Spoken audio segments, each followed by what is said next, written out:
Lots of byes last week, but week 7 of high school football brings a fully loaded slate of good games. Plus, league play kicks off for a majority of Kern County teams. We've got you covered. 23 FNL starts right now. You're watching Friday Night Live, brought to you by Kern Schools Federal Credit Union. Together, we have something special.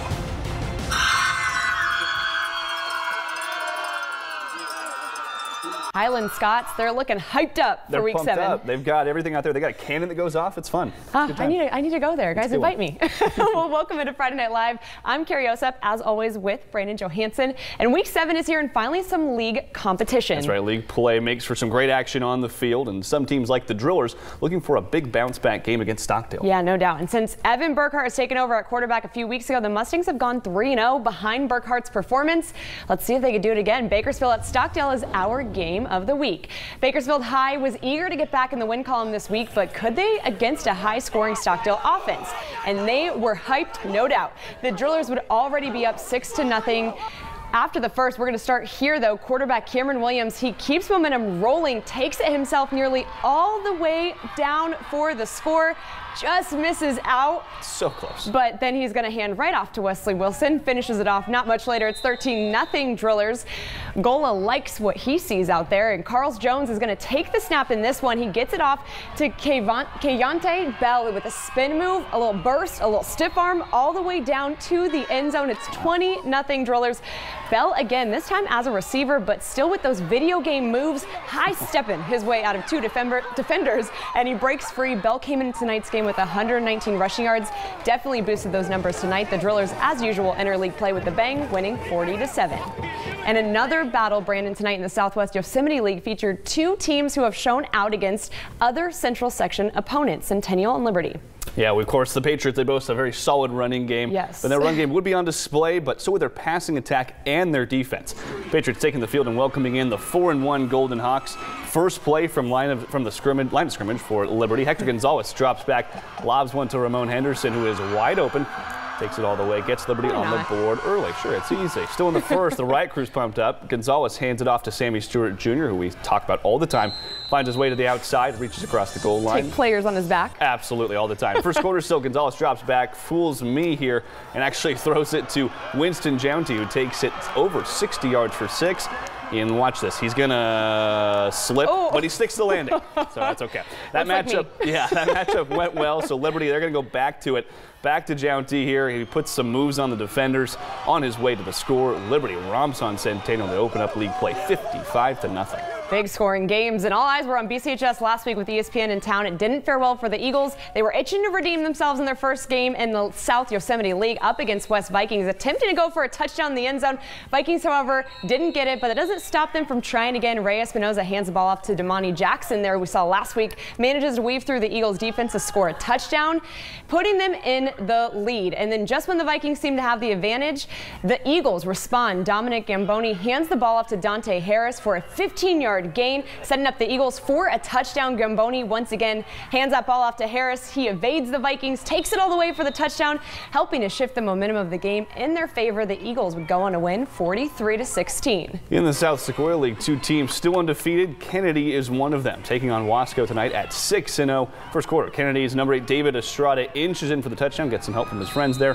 7-0 Thunderbirds. Still in the first, cheerleaders trying to get everybody hyped up. Estrada, he's going to hand it off to number 34 Anthony Ontiveros, and he's going to find room for the touchdown. The extra point here would be no good, though, so that's 13-0 Thunderbirds in the second quarter. Tigers trying to strike back here with Jacob Villanueva finding Joel Rocha. It puts Wasco on the board 13-7. We'll head to the fourth quarter. Wasco led Kennedy 14-3, but the Thunderbirds Estrada is going to hand it off to Tyreek Walker. Walker is going to evade his way and find his way in for a big gain and a touchdown. Kennedy remains undefeated. Congratulations to them. They beat Wasco 19-14. Yeah, way to go, Kennedy. Shafter's 6 straight wins have been by double digits. McFarland looking to make it more of a challenge for the Generals. First quarter, Shafter quarterback Alex Aguilar hits up Jackson Sanchez, who pulls it down in the end zone.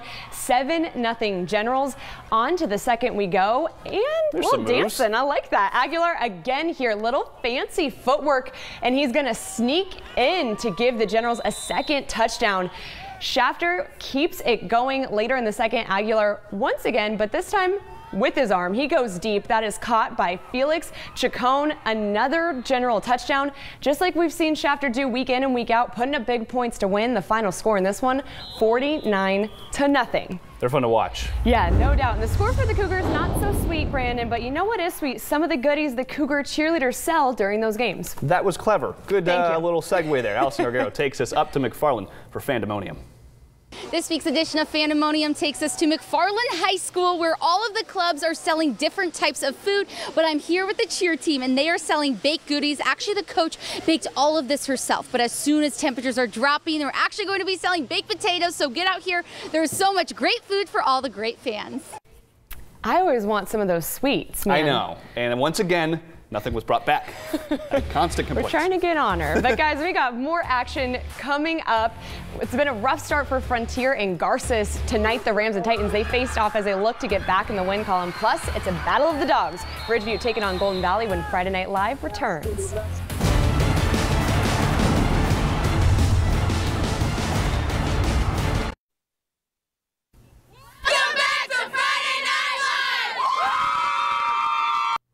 Thank you to those Drillers fans there. And remember, everybody, keep tagging your best tweets from under the lights with hashtag 23FNL, and we'll add you to the show. And we're going to take a look at some of the stuff we got here tonight. Of course, a beautiful view at Stockdale of the Stars and Stripes during their game. And speaking of Stars and Stripes, we're going to look at Independence. They're giving us a little tease to next week. They're going to be honoring the military at their homecoming game next week.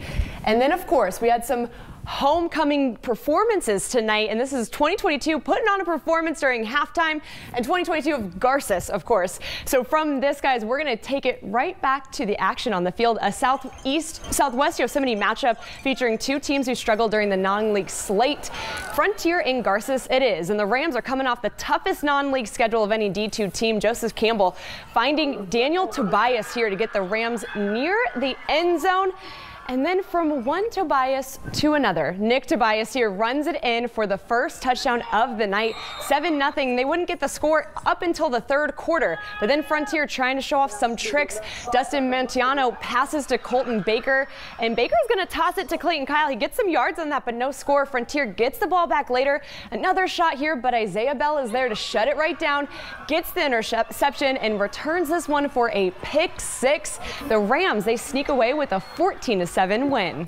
Well, the 2018 season for the North High Stars is looking pretty similar to last year when they started the year 3-3 before going on a big 6-game winning streak. Coming into tonight at 2-3, this version of the Stars, of course, hoping to catch fire again. They need to start tonight against Highland. Highland's Nick Solis, he's going to get things going for the Scots here, though, as they come out of the tunnel early. He gets them on the board first with the touchdown. That makes it 7-0 Highland. They're pumped up. Second quarter, field goal by Scott's Elijah Schwartz. That puts Highland up 10-0.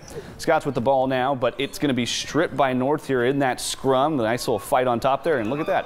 North's Chris Romero grabs it. He's going to take that, actually. He's going to keep going on that. The Scots now with the ball. Fumbled by quarterback Nick Solis. Actually, I take that back. That's North scoring. Now we're going back. Nick Solis picked up by North's Julius Mail for a touchdown here. The Stars, there it is. Stars go on to win 35-16. Ridgeview looking for consistency with big-time playmakers, while Golden Valley still looking for that first win of the season. We're going to pick things up early in the first quarter. Bulldogs in possession. Quarterback Roberto Figueroa drops back for the pass, and he's picked off by none other than Taj Wright. Wright shakes off a couple defenders before being downed at the 50.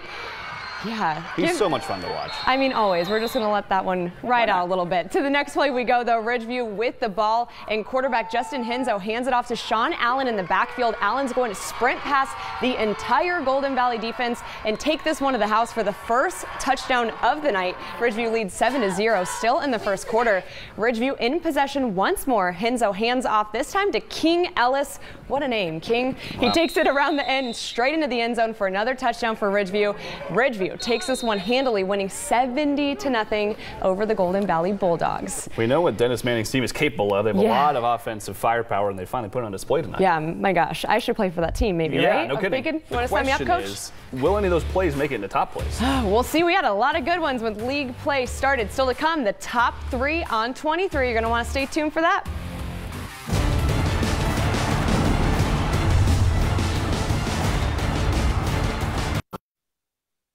We're Centennial Cheer, and you're watching 23FNL!